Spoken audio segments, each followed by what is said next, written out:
ഈ ആഴ്ച റിലീസാകാൻ പോകുന്ന വൺ പീസിന്റെ ചാപ്റ്ററുള്ള 1774 ബ്രീഫുള്ള സ്പോയിലേഴ്സ് നമുക്ക് കിട്ടിയിട്ടുണ്ട്. സോ അതെന്തൊക്കെയാണെന്നായിരിക്കും നമ്മൾ ഇന്നത്തെ ഈ വീഡിയോയിൽ നോക്കാനായിട്ട് പോകുന്നത്. പിന്നെ നമ്മുടെ ഓർഡർ പതിവ് തെറ്റിച്ചിട്ടില്ല, നെക്സ്റ്റ് വീക്ക് ബ്രേക്ക് ആണെന്ന് ഒഫീഷ്യലി കൺഫേം ആയിട്ടുണ്ട്. ബിക്കോസ് ഈ ഒരു ചാപ്റ്റർ അത്രയും അടിപൊളിയാണ്. സ്പോയിലേഴ്സ് വായിച്ചിട്ട് തന്നെ എനിക്ക് നന്നായിട്ട് ഇഷ്ടപ്പെട്ടു. ഇനി ചാപ്റ്ററിന് വേണ്ടി വെയിറ്റിംഗ് മാത്രമാണ്.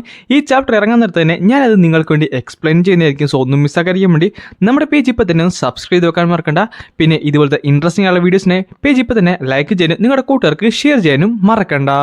അങ്ങനെ ഈ ചാപ്റ്ററിന്റെ ടൈറ്റിൽ എന്ന് പറയുന്നത് the strongest in the world എന്നാണ്. കവർ പേജ് ഒരു റിക്വസ്റ്റഡ് കവർ പേജ് ആണ്. അതിനകത്ത് നമ്മുടെ റോച്ചർ ഒരു ടീറക്സുമായിട്ടിരുന്ന് ഫുഡ് കഴിക്കുവാണ്. അങ്ങനെ ഈ ചാപ്റ്റർ ഒഫീഷ്യലി കിടക്കാൻ നേരത്ത് നമ്മുടെ പിള്ളേരുണ്ടല്ലോ അവരെല്ലാവരും നടന്നുകൊണ്ടിരിക്കുകയാണ്. അവർക്ക് ഇപ്പോഴും നടക്കുന്നത് സ്റ്റോപ്പ് ചെയ്യാനായിട്ട് പറ്റിയില്ല. കാര്യം കുങ്കോനെ ഇപ്പോഴും ഇമു തന്നെയല്ല കൺട്രോൾ ചെയ്തുകൊണ്ടിരിക്കുന്നത്. അങ്ങനെ അവർ നടന്ന് ആ ഹാർബറിന്റെ അറ്റത്ത് എത്താറായി. അവിടെ ഉണ്ടായിരുന്ന ക്ലൗഡ്സിലാട്ടെ ആ ഷിപ്പ് പൊട്ടിത്തെറിച്ചതുകൊണ്ട് തന്നെ ഒരു വലിയൊരു ഹോൾ ഉണ്ടായിട്ടുണ്ട് നേരെ കടലിലേക്ക്. ഈ സമയത്ത് തന്നെ ഷോമേസ് പറയുകയും ചെയ്യും, അവർ മരിക്കുന്നെങ്കിൽ മരിച്ചോട്ടെ, കുഴപ്പമില്ല, ഇവർക്ക് എപ്പോഴെങ്കിലും ബാക്കിയുള്ള പിള്ളേരെ ഇനിയും കിഡ്നാപ്പ് ചെയ്യാൻ പറ്റുമെന്ന്. കാര്യം ഷോമേസ് ഇപ്പോഴും അത്രത്തോളം കോൺഫിഡൻസ് ആണ്. റിപ്ലിക്കും ബാക്കിയുള്ള പിള്ളേരുടെ ഫാമിലിക്കും ആർക്കും തന്നെ അവരെ സ്റ്റോപ്പ് ചെയ്യാനായിട്ട് പറ്റില്ല. അവർക്കത് മനസ്സിലാക്കുകയും ചെയ്തു ഇതെല്ലാം അവസാനമാണെന്ന്. അതുകൊണ്ട് തന്നെ തന്റെ മക്കളെല്ലാം കെട്ടിപ്പിടിച്ചുകൊണ്ട് അവരും പിള്ളേരും എല്ലാവരും കൂടെ ആ കുഴിയിലേക്ക് വീഴുവാണ്. പിന്നെയാണ് അത് സംഭവിക്കുന്നത്. നമ്മുടെ ലോക്കി അവിടെ വന്ന് എല്ലാവരും രക്ഷിക്കുവാണ്.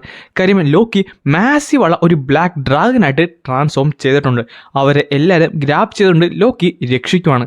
ലോക്കിയുടെ ഡെവിൾ ഫ്രൂട്ടിന്റെ പേരെന്താണെന്നോ അതിന്റെ ഡീറ്റെയിൽസോ ഒന്നും തന്നെ ഈ ഒരു ചാപ്റ്ററിൽ പറയുന്നതുമില്ല. ഈ ചാപ്റ്റർ അവസാനിക്കാൻ നേരത്ത് നമ്മുടെ ലോക്കി തന്റെ ഡ്രാഗൺ ഫോമിലാണ്, ലൂഫി തന്റെ ഗിയർ 5ലാണ്, ആൻഡ് റാഗ്നർ ഉണ്ടല്ലോ അത് തന്റെ സ്കുറൽ ഫോമിലാണ്. അവർ മൂന്നുപേരും കൂടെ ലോക്കിനെ റൈഡ് ചെയ്തുകൊണ്ട് അവിടെയുള്ള മോൺസ്റ്റേഴ്സിനെ അറ്റാക്ക് ചെയ്യുന്ന കാണിച്ചുകൊണ്ടാണ് ഈ ഒരു ചാപ്റ്റർ ഇവിടെ അവസാനിക്കുന്നത്. അതേപോലെ പറഞ്ഞത് മറക്കണ്ട, അടുത്ത വീക്ക് ബ്രേക്കാണ്. ചാപ്റ്റർ കാത്തിരുന്നിട്ട് കാര്യമൊന്നുമില്ല. അടുത്ത ആഴ്ച നമുക്ക് വീണ്ടും കാണാം.